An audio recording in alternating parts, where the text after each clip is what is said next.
give me a very warm welcome for Mr. Mike Turpiano.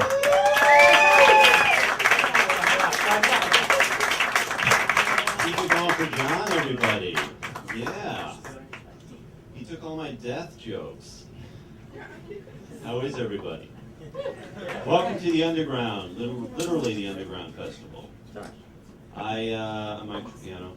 Good to be here. Let's just get to know the audience. Who's in the closet? Secretly gay. Make some noise. I usually get somebody. A little bit about me, third generation Korean American.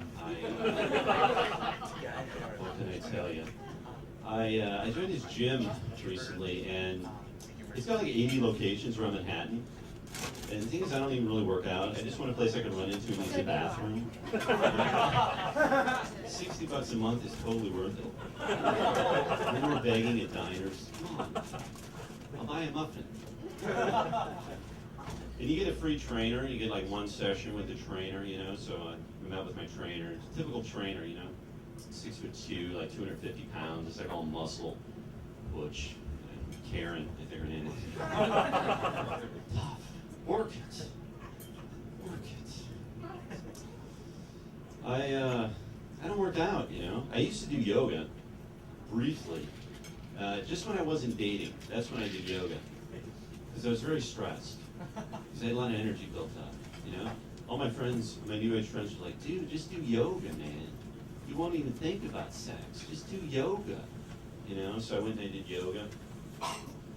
I don't know if you guys have ever done yoga, but there's no place for a straight guy trying to stop thinking about sex. You know what I mean? 50 women to one guy ratio. We're in sports bras, on all fours, doing positions called downward facing dog. I was like, oh, thanks, Swami. That's as good as a cold shower. Sex is very confusing for me. I see these ads for strip clubs on the top of cabs, and I don't understand that. It's like, is that an impulse purchase? You know? Are you jumping into a cab? My wife is very ill. I have to get to Mount Sinai. Wait a minute. First of all, we'll go there later. I don't get the whole dynamic of strip clubs, you know, because I went to them in my 20s, and it's, you know, a woman, nothing on, dancing all over you, and you're sitting there, and she's getting very close, and I'm thinking, all right, let me see if I get this straight. I'm paying you so I can not touch you, pretty much. Pretty much I'm paying you to frustrate me. That's what this comes down to. And I don't know any other business I go to be frustrated, you know, to pay for that. Like, if I'm really hungry, I don't run into a diner. Dude, I'm so hungry, man. Give me a corned beef with everything on it and, like, extra mustard. No, I'm not going to eat it. Just rub it all over me. It's really, like really close. Oh, my God, it's so good. Oh, that is amazing. Oh, you're done? Here's 20. Oh. You say to your friends, you're like, dude, this sandwich likes me, man. No, that pastrami in the garden. Totally eats it. I know all the other sandwiches are paid to act like that, but mine totally likes it. Yeah.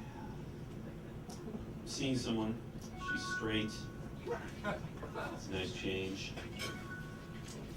Might be her on the phone. Feel free to turn off your phones. I don't know if anyone made that announcement. It's hard to find a tall woman. I don't mean like New York Liberty tall, you know? But for me, just tall enough so I don't have to bend down to kiss her. Because I'm lazy like that. I'm lazy like that. Like, because I feel like I paid my dues, you know? Like, I had a girlfriend once 4'10", you know? We went out 2 years.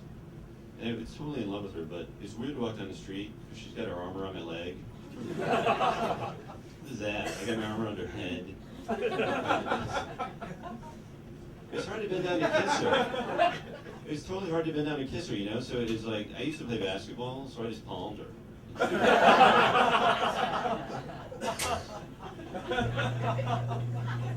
It's very convenient.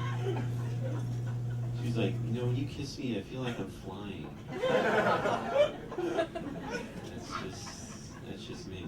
It's the magic. expensive town, New York. When I first moved to the city, I lived in this hotel with the bathroom down the hall.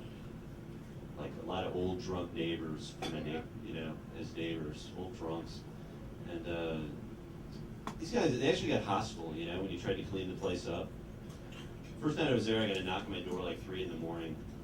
Old drunk neighbor, and I opened the door and he's like, "You the guy who's been flushing the toilet?"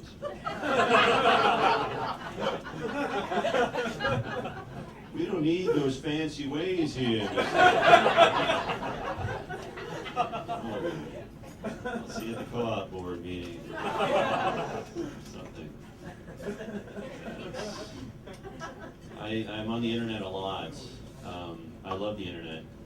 I listen to a lot of internet radio. I don't know if you guys listen to that. It's like 200 stations, and no commercials.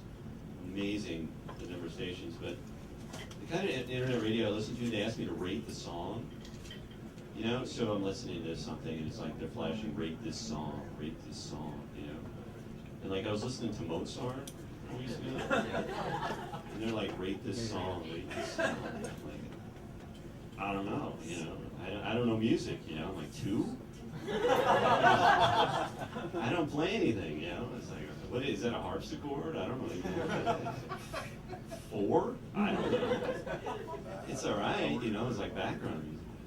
And then my friends are like, "No, he's good," I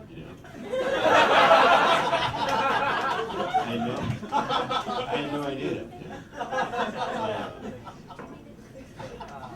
I felt like an idiot, I wanted to can I back up and give him a new score? You know what I mean?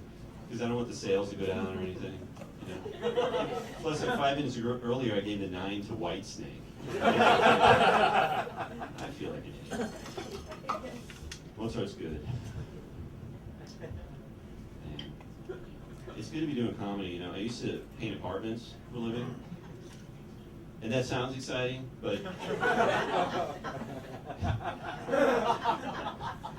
in New York, it's a little hazardous because of rent control.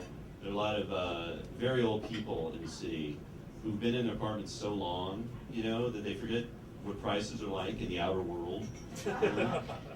So I go over and I give them a price for a paint job, and it's like, older woman, she's like, "How much to paint this whole apartment? The whole thing?" Like, "Well, man, this is a big place, it's 2 bedrooms, it's high ceilings. I think it's going to be like $1,200. She's like, "What? This whole building doesn't cost that."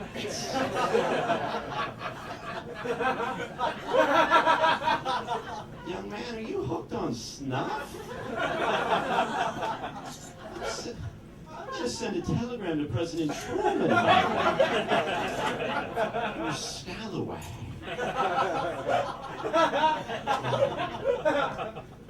You guys have been great. I think I'm going to go back to your host. I'm Mike Tripiano. Here's your host, John. Yeah.